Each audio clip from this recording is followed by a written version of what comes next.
Mes soldats, bonjour à tous et bienvenue dans cette toute nouvelle vidéo. Aujourd'hui, nous sommes partis pour une journée dans mon assiette. Je vous emmène avec moi, je vais vous montrer tout ce que je mange aujourd'hui pour un total, cette fois-ci, un petit peu différent de la dernière vidéo, l'épisode 2 de notre série Opération Kinder Bueno. Cette fois-ci, pour l'épisode 4, on part sur un total calorique de 1800 kcal, un tout petit peu inférieur, et un truc comme 185 grammes de prot. Autant vous dire pas un total de protéines que je mange tous les jours, mais si vous avez besoin de plus de protéines pour une raison qui vous regarde, vous allez être servi dans cette vidéo. Accrochez-vous à vos slips, c'est parti.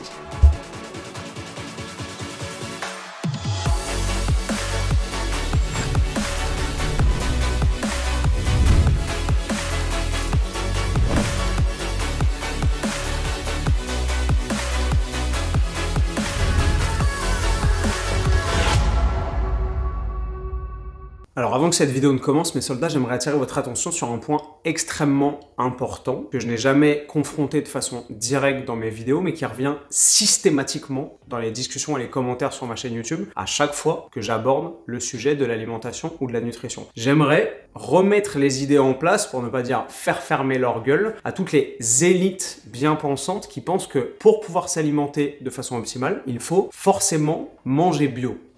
C'est une idée reçue, notamment dans les milieux citadins, notamment à Paris, notamment dans les classes sociales et professionnelles supérieures, aisées et un petit peu plus élevées, que si on ne mange pas bio, on ne profite pas de cet effet de distinction et que forcément on mange de la merde, pour reprendre la façon dont certains commentaires sont formulés sur ma chaîne, et que forcément on ne sait pas prendre soin de sa santé et qu'on ne sait pas ce qu'on fait. La réalité de l'alimentation bio, elle est très différente de ce que les médias, évidemment, veulent nous faire croire et de ce que ce genre de classe sociale veulent essayer d'imprimer dans les imaginaires collectifs. Mais en gros, un aliment bio se distingue d'un aliment non bio de plusieurs façons. Globalement, pour ce qui est pertinent pour votre santé, ils contiennent généralement un tout petit peu plus de vitamines, de minéraux et d'antioxydants, notamment pour les produits d'origine végétale. Et pour ce qui est des produits d'origine animale, généralement, les produits bio présentent une répartition en macronutriments un peu plus favorable, un peu plus de protéines, et des acides gras et une répartition en acides gras d'un peu meilleure qualité, notamment sur les rapports oméga 3, oméga 6. Et là, c'est pertinent pour la santé. Le problème, c'est que ces avantages, même s'ils sont réels, sont relativement négligeables en termes de taille d'effet, comme on le dit dans les recherches en statistique. Si vous êtes statisticien, vous savez de quoi je parle. Par exemple, certes, les aliments bio contiennent davantage de micronutriments, de vitamines et de minéraux, mais en réalité, les variations de mode de culture et l'environnement dans lequel ces cultures sont réalisées influent davantage sur la quantité de micronutriments présents dans les aliments plutôt que le simple fait que l'aliment soit bio ou pas. Sur la qualité et la répartition des macronutriments sur les produits bio d'origine animale, en revanche, c'est un peu plus sensible. Donc, par définition, si vous voulez acheter du poisson, des œufs, du lait ou de la viande bio, c'est probablement une bonne idée. Le deuxième problème, c'est que certes, certaines études montrent que les aliments bio sont bons et meilleurs que les aliments non bio pour la santé, mais qu'on a beaucoup de facteurs de confusion dans ces études. Par exemple, la catégorie socio-professionnelle, le fait que les gens, par définition, qui mangent bio, accordent globalement davantage d'importance à la qualité de leur alimentation, et aussi par définition à la qualité de leur mode de vie, à leur bien-être, à la qualité de leur sommeil, à la réduction de leur niveau de stress, etc. Donc on a pas mal de facteurs de confusion dans ces études qui sont souvent des études épidémiologiques qui ne nous permettent pas de distinguer isolément l'influence positive ou non du facteur de l'alimentation bio par rapport à une alimentation non bio. Et la réalité de la chose, malheureusement, c'est que le peu d'études contrôler qu'on est sur des humains et pas sur des animaux montre que en pratique, l'effet positif du bio sur la santé par rapport au non bio est certes réel et constatable, mais relativement négligeable. Et l'autre dernier point qui vient un peu noircir le tableau du bio, même si c'est pas un procès à charge et que c'est mieux de manger bio que pas bio, le problème c'est que le bio coûte infiniment plus cher que le non bio. C'est un rapport d'échelle qui est souvent du simple au double. Pourquoi? Parce que pour être produits, les aliments bio doivent renoncer à certaines techniques utilisées pour la production industrielle et agroalimentaire que les aliments non bio peuvent se permettre. Par exemple, la culture extensive avec l'utilisation de pesticides, etc. Et donc, par définition, les aliments bio, en plus d'avoir un avantage en termes de santé certes réel, mais en pratique relativement négligeable, vous l'avez compris, j'insiste bien, sont généralement beaucoup plus cher. Et que comme sur YouTube, je parle par définition à des gens qui sont davantage dans la tranche des 18-34 que dans la tranche du 35-50, et ben la pertinence de mettre l'accent pour moi en termes de communication sur le fait qu'il est primordial de manger bio est encore moins vrai que si je m'adressais à des gens qui, en majorité, auraient entre 35 et 60 ans. La réalité de l'alimentation bio en pratique, c'est que c'est mieux mais qu'il y a infiniment d'étapes à mettre en place avant dans vos vies pour optimiser votre alimentation qui sont 1000 fois plus pertinentes que de savoir si vous devez manger bio ou pas. En résumé, vous avez tout un tas de cases à cocher dans votre alimentation pour être sûr que la différence du bio au non bio va être pertinente et qu'elle ne va pas être totalement annulée et confondue par tout ce que vous n'aurez potentiellement pas fait avant. Par exemple, pour ne pas les nommer, avoir un apport calorique et alimentaire adéquat et en corrélation avec vos variables, votre poids, votre taille, votre âge et votre niveau de dépense et d'activité physique. Par exemple, avoir un apport calorique en relation avec vos objectifs, prise de masse, perte de gras, stabilisation du poids, performance, etc. Par exemple, optimiser son apport en protéines, qui est une des variables les plus importantes pour l'optimisation de la composition corporelle. Par exemple,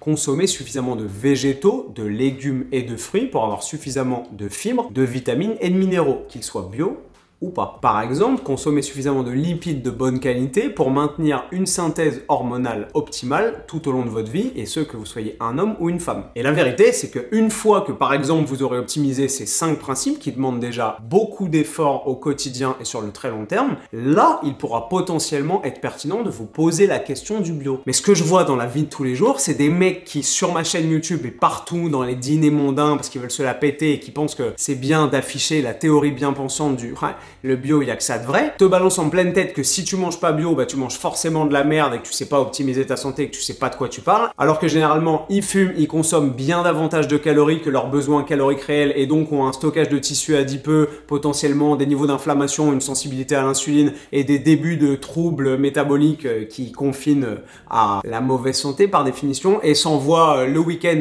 parce que c'est cool, des cheat meals à base de burgers et autres dingueries et consomment de l'alcool plus que de raison plusieurs fois par semaine. C'est généralement ce genre de personnes qui se permettent de vous faire la morale. Sur ce, si vous le voulez bien, on va partir sur une journée dans mon assiette basée sur 3 repas, pas forcément concentré sur le fait de manger impérativement bio ou pas, mais sur les choix que vous pouvez faire de façon optimale pour optimiser votre répartition calorique, surtout si vous avez un faible apport calorique comme moi en ce moment en sèche, votre satiété, votre plaisir dans l'assiette. Vous avez tout intérêt à manger des trucs qui vous plaisent et qui vous rassasient parce que le sentiment de satiété est capital et que la faim est l'ennemi numéro 1 d'un régime, et surtout sur la créativité de trucs qui vont vous faire kiffer parce que vous allez le voir dans cette vidéo, il y a des recettes vraiment sympas. Maintenant que cette longue intro est faite et que les choses sont dites, on est parti.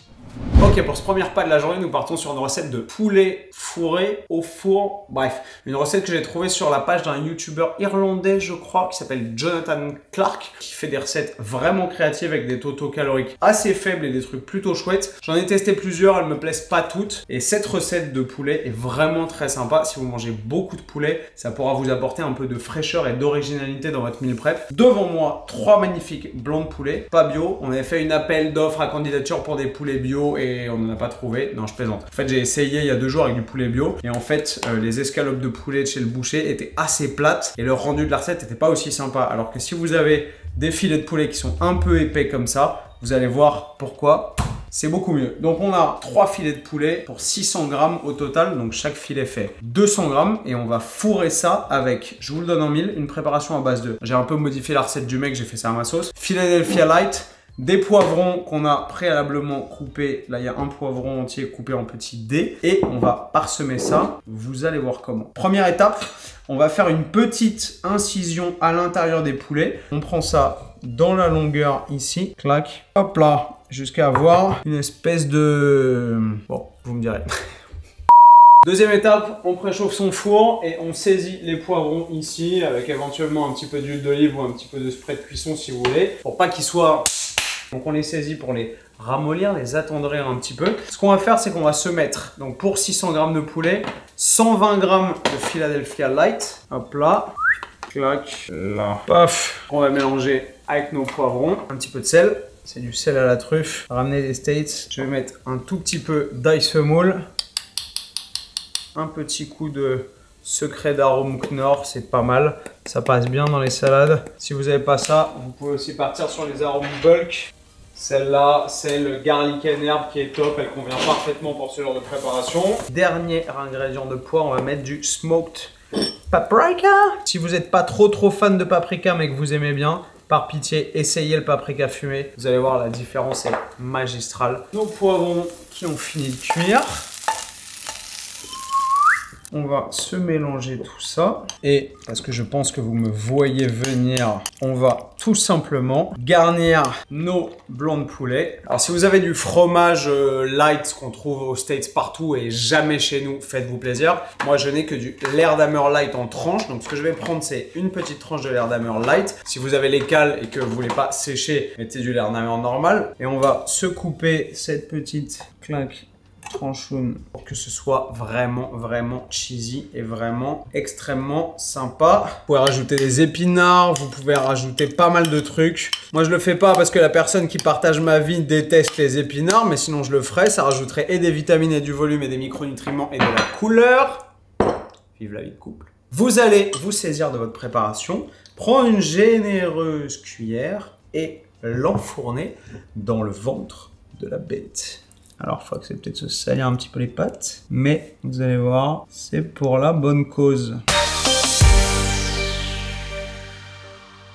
Donc en ingrédients, on a du poulet, super source de protéines, extrêmement maigre, du Philadelphia light, très bon produit laitier et très bonne source de protéines de bonne qualité, des légumes. Les poivrons sont bio, je crois. Ouais, ils viennent de chez le primeur en bas. Et ensuite, ce que vous allez faire, c'est vous munir d'un plat qui peut aller au four, genre un plat en Pyrex comme celui-ci, que vous allez préalablement sprayer avec du spray zéro cal ou du spray à l'huile d'olive comme celui-là, vierge, nickel, sans aucun additif dégueulasse, et sprayer une calorie à chaque fois. Et voilà le nonos. Maintenant, petit ingrédient que j'ai oublié de sortir, on va se laver la pâte. Du coulis de tomate. Alors vous pouvez aussi mettre, je crois que Jonathan dans sa recette met de la hot sauce, donc de la sauce qui pique. Si vous avez de la sauce Nando's, vous pouvez. Ça va dépendre de vos goûts. Moi j'ai ici une caméra woman qui n'aime pas tellement quand ça pique. Donc vous pouvez très bien faire ça avec ça. Tac tac tac sur votre poulet. Aussi généreusement que vous le souhaitez. Une fois que vous avez fini, vous remettez ça. Et vous voyez que vous avez mis 68 grammes. C'est-à-dire 18 cales, un truc comme ça. On va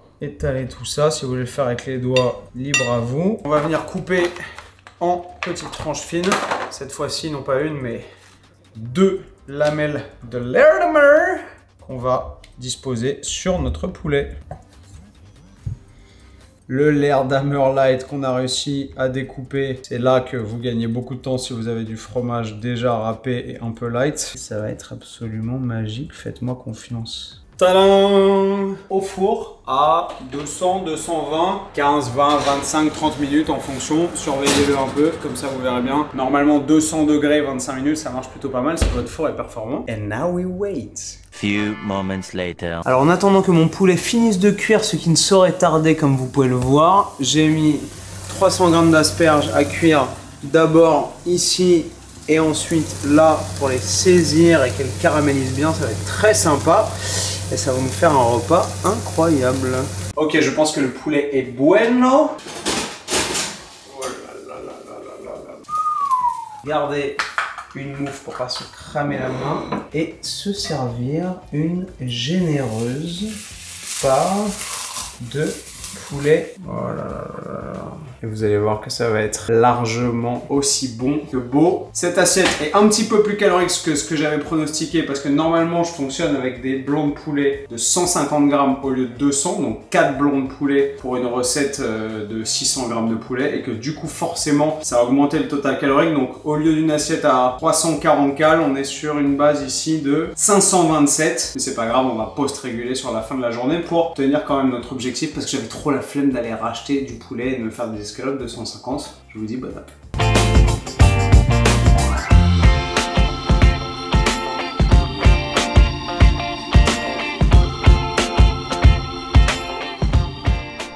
Bon mes soldats, après ce premier pas extrêmement sympathique, ça part à la salle, muni de mon nouveau sac camouflage Gymshark qui est génial. Est-ce que vous le voyez si je vous fais ça? Oui!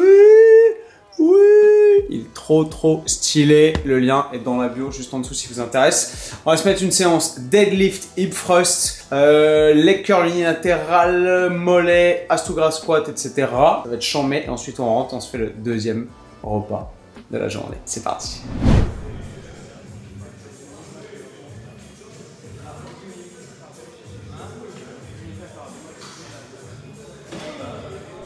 Bon, retour de l'entraînement et préparation du deuxième repas. On part sur une grosse salade César que vous connaissez déjà, vous l'avez déjà vu dans l'épisode numéro 2 de l'opération Kinder Bueno. Si vous ne savez pas comment elle se prépare, vous êtes des mauvais élèves, vous n'avez pas vu la vidéo. La vidéo est juste ici. Grosso modo, c'est de la salade iceberg, du skyr pour la base avec du jus de citron et de la sauce soja, ainsi que paprika, ail, sel, etc. Je vais aller racheter les citrons parce que j'en avais plus.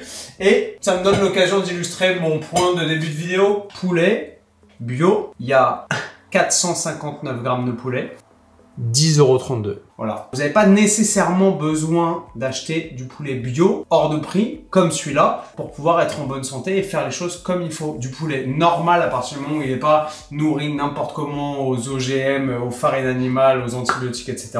pourrait faire l'affaire. Et je comprends que quand on est étudiant, qu'on a un budget serré, on puisse pas, on n'ait pas forcément envie d'acheter du poulet à 10 balles les 429 grammes, c'est-à-dire 22 € le kilo. Alors que chez le boucher, par exemple, en bas où il est très bon et de très bonne qualité, il est probablement moins cher. Même si dimanche à 19 h, le boucher, il est fermé.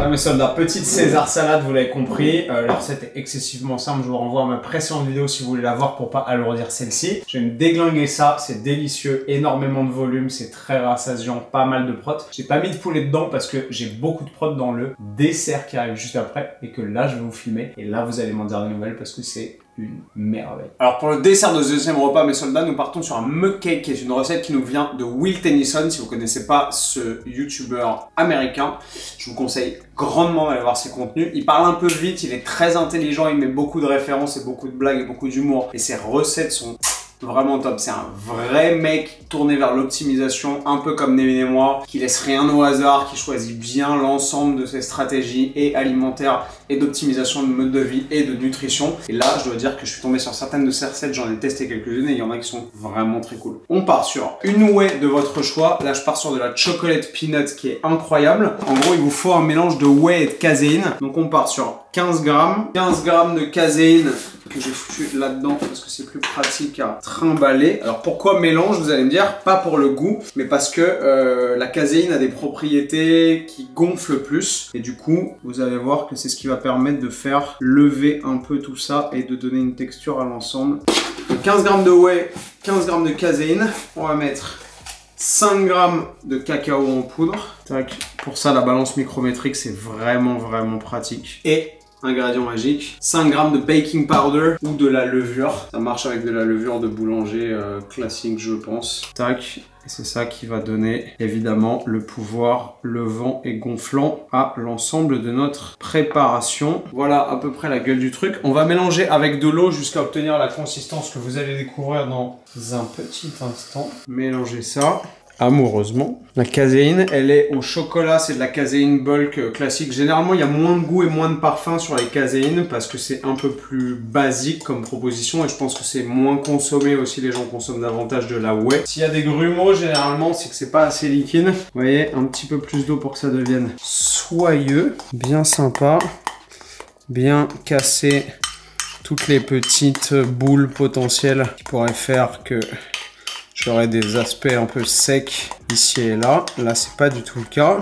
En fonction de la puissance de votre micro-ondes, Will recommande 1 minute. Moi, j'ai tendance à trouver qu'il faut le laisser un peu plus longtemps. 1 minute 20, 1 minute 30. Expérimentez, testez, vous verrez. Mais surveillez-le parce que vous allez voir ce qui se passe. Au bout d'1 minute, le truc a tendance à devenir un petit peu sauvage. Le baking powder. Il reste 30 secondes. Alors, vous pouvez arrêter le micro-ondes et le relancer au cas où. Le topping, il est tout simple. C'est simplement ou du powdered peanut butter, donc du PB2. Et là, même si ça a l'air d'en être, ça n'en est pas. On l'a torché en rentrant des States et j'en ai pris qu'un pot, j'en ai pas d'autres. J'ai du mal à en retrouver en France. Donc ce que j'ai fait, c'est que j'ai mis de la peanut flour, donc de la farine de peanut de chez Bulk dedans. À peu près ça. Et ensuite, j'ai rajouté un peu de sel simple et un peu d'édulcorant Canderel. Celui-là, là.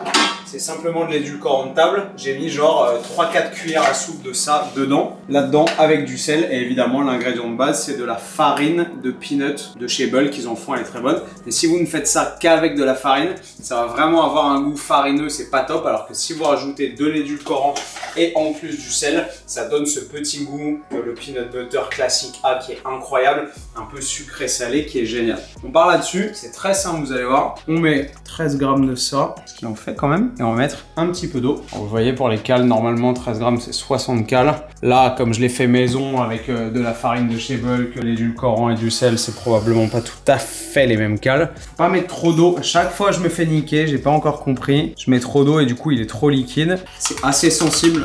Et là déjà on a un truc qui est plus liquoreux et plus visqueux. On l'a posé dans une assiette. Alors il est un peu plat parce que j'ai parlé mine de rien pas mal. Parce que oui, l'alliance du chocolat et du peanut butter c'est à tomber. Le deuxième topping. Vous n'allez pas en croire vos yeux quand vous allez voir les cales. Là on va se mettre 25 grammes de chantilly légère.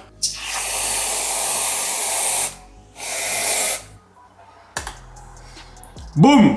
Paf mon enculé! 25,1. Bref. Oh là là, oui. La beauté de la chose, c'est que ce gâteau entier ne fait que 250 kcal, 31 grammes de prot. C'est incroyable. Vous le faites à quelqu'un sans montrer tous les ingrédients, jamais il vous dit que c'est un truc protéiné qui a 31 grammes de prot. Et surtout qu'il fait que 250 cal, chantilly et topping compris. Bon, et repas 3. Et on part sur cette recette de quiche que vous m'avez demandé à maintes et maintes reprises. C'est extrêmement simple. On a fait cuire des brocolis qu'on va répartir dans le plat, préalablement tartinés de petits low calorie spray. Vous pouvez aussi mettre du papier cuisson, vous pouvez aussi tartiner ça avec un sopalin et l'huile, du beurre, etc. Hop là. Alors évidemment, moi j'aime les brocos et c'est excellent à la santé, c'est des légumes crucifères, c'est blindé de vitamines, de minéraux, hop là, de fibres et également de protéines. Mais si vous aimez pas les brocolis et que vous voulez mettre d'autres types de légumes, libre à vous. On fait ça, on va mettre des oignons. Les oignons c'est extrêmement peu calorique, hein. Pour vous donner une idée, c'est 40 cal au 100 grammes. J'en mets pas à volonté parce que sinon la quiche a vraiment goût d'oignon. Mais j'en mets un petit peu, en gros pour combler les trous des brocolis. Voilà. Ensuite, on va s'assaisonner ça avec l'assaisonnement de votre choix. On va déjà mettre un petit peu de sel. On va mettre un petit peu de basilic. Bio pour le goût, qui suis-je? J'ai acheté des plants de basilic. Alors là, il est un petit peu sur la fin le basilic, on va pas se mentir, parce que je l'ai pas arrosé et que bon, de toute façon, j'avais dans l'idée de le déglinguer, donc je me suis dit pourquoi arroser un truc que finalement je vais tuer dans 3 jours. L'odeur, je suis comme un fou. Vous pouvez manger du basilic cru? Ouais. Voilà leur charme. On va se mettre du paprika fumé et pour le goût bien sûr et pour la couleur. Et on va rajouter un truc magique avant de seal the deal, des petits smoke and spice. Ça c'est la vieille édition de chez Bulk. Ça sur les légumes ou sur la viande, c'est magnifique. Allez-y doucement parce que ça parfume vraiment beaucoup. Et maintenant, regardez bien ce qu'on fait. Une bouteille de blanc d'œuf de chez Bulk. Ou alors, vous pétez des œufs, vous sortez les blancs, etc. si vous voulez pas utiliser des blancs d'œufs en bouteille, mais c'est extrêmement pratique. Il y en a 500 ml, c'est exactement ce dont j'ai besoin pour ma quiche. Je balance mon appareil de blanc d'œuf ici pour recouvrir. Là. Alors là, il y a un truc que j'aime bien rajouter, mais il y a 2 écoles. Je fais ou du chorizo parfois, ou des tranches de bacon. Les tranches de bacon, elles ont tendance à un peu trop cuire à la cuisson et ça me fait chier, ils carbonisent un peu, ça m'emmerde de le surveiller ce soir, j'ai pas la passion. Donc, on va partir sur un tout petit peu de chorizo. On va mettre 15 grammes pour toute la quiche, vous allez voir à quel point c'est dérisoire. Là encore, attention, le chorizo, ça... Attention, le chorizo chiffre vite en calories. Pas facile à dire. Donc, pesez-le pour être sûr de ne pas faire d'impair. Hop là, on sort mon grand. 15 grammes de chorizo. L'expérience, c'est à peu près ça. Tac, on enlève la peau. Et les chorizo, je vais les positionner comme ça à la surface de la quiche parce que ça va donner un goût, un fumé et aussi un petit peu de texture incroyable. Une fois que vous aurez essayé la recette de la quiche avec le chorizo, vous me direz des nouvelles. Et quand vous allez me dire des nouvelles, vous allez me dire Antoine, ta quiche est juste trop bien. C'est génial. Je suis trop content d'avoir découvert la recette de la quiche. Et là, pour que ce soit une quiche absolument magnifique, il va falloir rajouter, vous lisez dans mes pensées, vous le savez très bien, du lait d'ameur léger, mais pas tout de suite. On va d'abord faire cuire ça une vingtaine de minutes et ensuite on va gratiner avec le lait d'ameur léger. Je pense que le four est préchauffé et on n'oublie pas de lancer un petit minuteur. Dis Siri de mon magnifique Apple Watch, lance-nous un chronomètre à partir de tout de suite.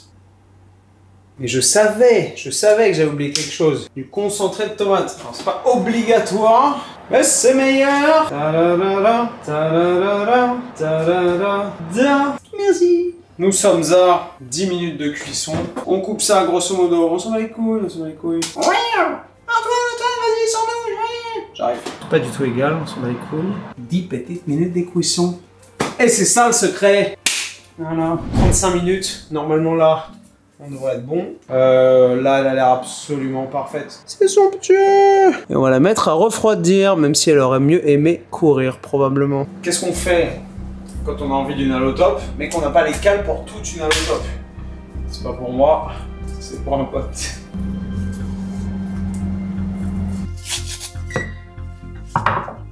Hop là. Bon, dernière pas de la journée, regardez comme c'est sorti, c'est absolument magnifique, elle donne trop envie, et en plus le petit plat que j'ai acheté genre 3 €, mais la texture, genre elle est épaisse, regardez-moi ça, on dirait un coussinet, putain c'est magnifique. On va accompagner ça d'un petit dessert, et il y aura en fait 2 desserts parce que j'ai les cales, parce que j'ai fait des choix alimentaires tellement stratégiques que vous allez voir le volume, il est monstrueux. On part sur un petit skyr bio lait de vache, 30 g de flocons d'avoine que je vais pas laisser refroidir parce qu'ils sont chauds. Je les ai passés 1 minute 30 au micro-ondes, juste avec de l'eau et un tout petit peu de sucralose, la texture est géniale. 75, bof, ça fera la rue Michel. Pour simplement donner un petit peu plus de volume parce que les flocons d'avoine c'est délicieux, mais c'est extrêmement dense caloriquement. Donc là, en allégeant un peu la densité calorique avec le skyr, ça refroidit un peu la préparation, ça le liquéfie un tout petit peu. 150 g de framboise. Ça, c'est le premier dessert, c'est magnifique. On va manger la moitié de la quiche, vous allez voir les calories. Je vous mettrai évidemment toutes les calories à l'écran à chaque fois, sachant que toute la stratégie nutritionnelle, même si les recettes ont été piochées et optimisées à gauche à droite, vient évidemment de notre formation La Diète Flexible, créée il y a 2 ans avec mon pote Nevin, et qui depuis a aidé des centaines de personnes, si ça vous intéresse, de prendre votre nutrition en main et de pouvoir comme ça vous faire plaisir en mangeant des trucs extrêmement efficaces pour atteindre vos objectifs de sèche, de prise de masse, de maintien, de performance, etc. tout en comprenant enfin comment la nutrition fonctionne et en vous faisant plaisir dans l'assiette au quotidien. La formation est ici et le lien pour y accéder est juste en dessous en description de la vidéo. Les cales, là on a, donc je vous ai dit 259 cales et ici on a 249 cales. Volume de ouf, volume de ouf. Donc la moitié de la quiche fait à 10 calories près exactement le même volume que ça. Il va nous rester 400 cales pour un dessert partie 2 que je vous montre. 259 kilos calories. Non mais oh. Non mais oh. Bon, et pour finir cette merveilleuse journée, étant donné que nous sommes à peu près 1350 cales et qu'il nous en reste quasiment 400. Parce que oui, c'est important de se faire plaisir en sèche, et même si tout le reste de ce que j'ai mangé sur cette journée était absolument délicieux, garder un petit nightcap avec un truc vraiment extrêmement sympa, c'est parfait, ça rentre dans mes cales, c'est protéiné, c'est à peu près le seul produit vraiment transformé que je vais manger de la journée. Je vous propose de faire un plouf plouf. Plouf plouf. Ce sera pas que je mangera au bout de 3. 1, 2, 3. Je vais pas la manger dans le pot, ce que je faisais avant, et j'ai découvert que la démouler et la mettre dans un bol, ça rend l'expérience encore plus folle. Hop là. Et voilà les nonos. Ce combo là, chocolat peanut, mais si vous avez jamais essayé ça... Et si vous voulez faire les choses vraiment à la perfection, on va rajouter ce petit truc, c'est du sirop 0 de chez Bulk chocolat caramel. Hop là, il va être minuit, le nombre de pas, 17 490, un petit peu au-dessus de mon nombre de pas habituel sur cette fin de sèche. Exceptionnel. Voilà mes soldats, je vais me déglinguer ça avant de me foutre au pieu. Il est minuit, il est grand temps d'aller dormir. J'espère que vous avez adoré cette vidéo. J'ai mis beaucoup d'amour, beaucoup de travail en cuisine comme vous l'avez vu, et beaucoup de soins à la modification et l'optimisation des recettes, certaines que j'avais trouvées à gauche à droite, que j'ai testées les semaines dernières, etc. pour les perfectionner et vous les fournir de main de maître. Souvenez-vous d'un truc important, on a mangé des trucs qui nous plaisent, on a mangé des trucs extrêmement volumineux. J'ai absolument pas faim alors que je n'ai pas encore consommé 1800 kcal. On a 190 grammes de protéines, ce qui est largement plus qu'il n'en faut pour un garçon de mon poids de corps et de mon gabarit pour maintenir son capital musculaire, voire développer sa masse musculaire. Et surtout, on a mangé avec les 300 grammes d'asperges de ce matin, les 300 grammes de brocoli, plus les 100 grammes d'oignons, les 150 grammes de framboises, plus d'1 kilo de végétaux, ce qui est probablement la variable, je vous le rappelle, dans les recherches la plus corrélée à la mortalité, toutes causes confondues. Ce qui veut dire que vous soyez vegan ou pas, plus vous mangez de légumes et de fruits, plus vous serez en bonne santé. Les soldats, si vous avez kiffé cette vidéo, éclatez-moi les pouces bleus juste en dessous, comme d'habitude. Et dites-moi en commentaire ce que vous aimeriez voir dans une prochaine. Et je vous retrouve dans une prochaine vidéo après avoir déglingué ça. Et comme d'habitude, vous le savez, avec le sourire. Plus fort, plus sec et plus fit. Bam! Backlash written on me, card rubbing on a glass bowl, I've been balling. Free my ladies in the counter now, I'm already out. Already on the countdown, I'ma set it right.